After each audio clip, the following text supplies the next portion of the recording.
Anyone else find it kind of weird how spoiled rich people, or rich people in general, sorry, but anyone else find it kind of weird how rich directors just for some reason hate Napoleon and for some reason hate Caesar?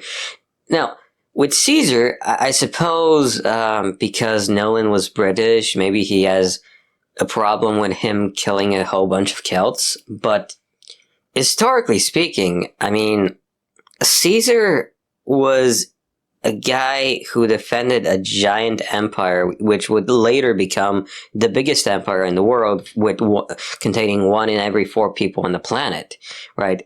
So him conquering the north was a necessity of maintaining the empire, right? The river Danube shaped the southern part of the Roman Empire. You know, Rome, it's Rome proper and adjacent territory, Italy and Greece, and you had this giant, massive river that's like a natural geographic feature that is a form of defense that people would have to cross if they wanted to raid the empire. And to the north, you have all these various tribes. Some tribes are friends, some tribes are enemies, right?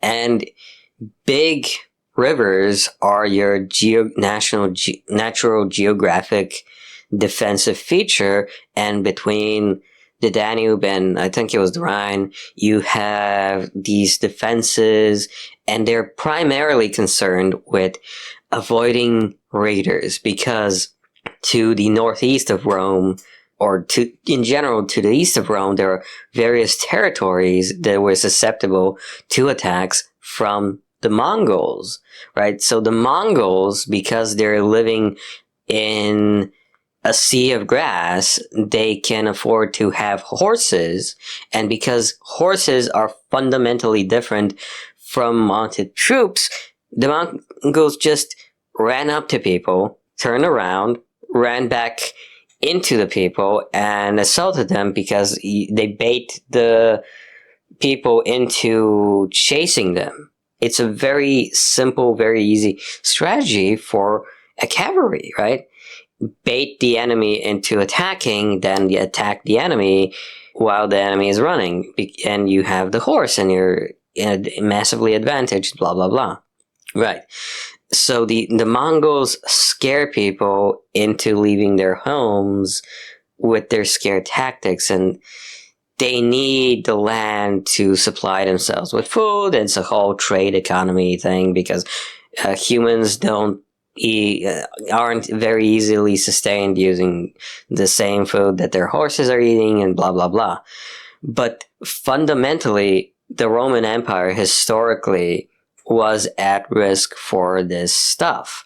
So Julius Caesar didn't want to be a king. He famously rejected Mark Antony's crown. Mark Antony seemed like someone who wanted to be a king.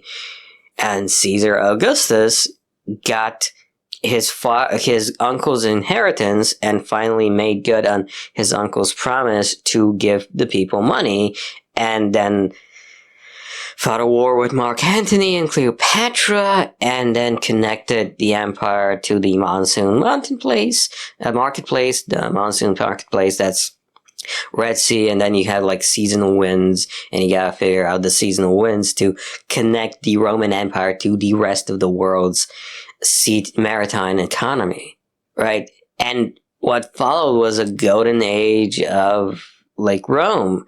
There's absolutely no real reason why someone who wasn't like related to the Celts would be mad at Caesar. Caesar was a dude.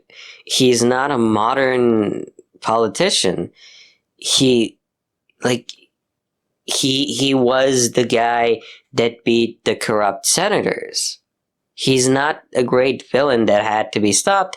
The corrupt senators should have been lynched, basically. And then you have Napoleon. Napoleon was a refugee who lived with half a dozen women in one like small house. He like had to prove himself as an officer. His salary, his family depended on his salary. He was a competent warrior. He went into the terror and stabilized it into a coherent, mostly coherent political philosophy. He stopped the terror. He basically fixed up his country and started attacking the corrupt. It's very obvious that Napoleon, at that point in history, was kind of the good guy. Now, you can say, well, him coming back was the bad thing, but no, like, he was basically the good guy. I mean, sure, he had political dissidents, and if you're on the side of the political dissidents, yeah, it sucks, but that's like a very basic, very average level of, like, excessive political control. I'm for free speech, but there's a difference between someone suppressing your right to speak in an environment where free speech is expected and someone suppressing your right to free speech in an environment where if you got power, you'd do the exact same thing. Like, free speech was still a relatively new concept back in the day. This is like the 1700s. Like, I mean, come on.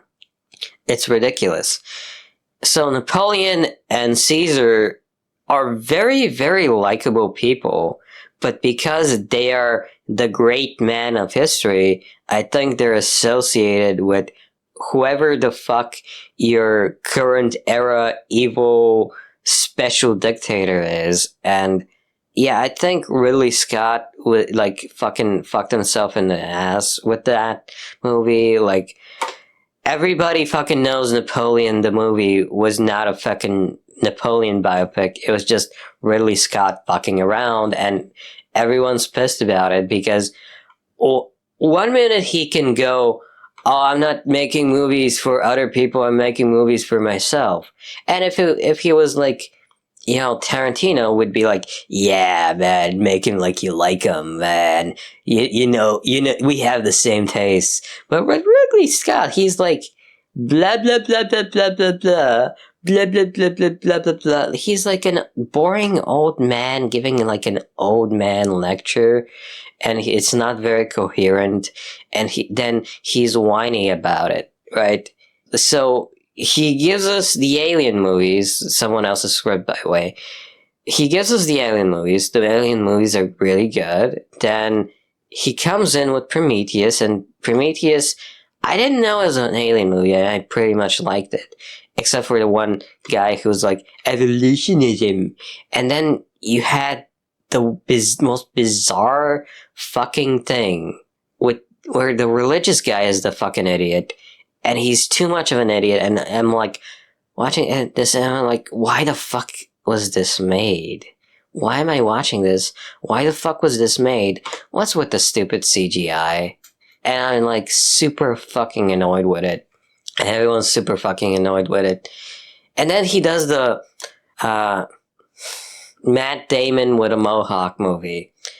And it's like, and then he's like bitching and he's saying nonsensical things about how his studio marketed it really very fucking well and blah, blah, blah. And the reason why it's not made successful is because everybody gets their news from TikTok or whatever. And it's like, no, dude, it's not successful because it's a boring, bland fucking thing that's like a teen drama episode, and nobody fucking knew it was out. And it's like, you can't be like, I'm only making art for myself, and then be like, defending the art as a thing for the people, friends, and blah, blah, blah, blah. Like, it's a fucking like hundreds of millions of dollars have gone into this Napoleon biopic, and people are like, this isn't fucking Napoleon. You just made this shit up. Like, none of this is Napoleon. What the fuck is this bullshit? And it's just fucking ridiculous. You know? Like, people should stop like randomly deciding to give big ass directors multiple billions of dollars. No, sorry, multiple hundreds of millions of dollars to make their own historical fan fiction. And historical movies should finally get a label of historical fan fiction. Some movies are actually historical. Some movies are fucking no. This is in no way, shape, or form a fucking historical movie.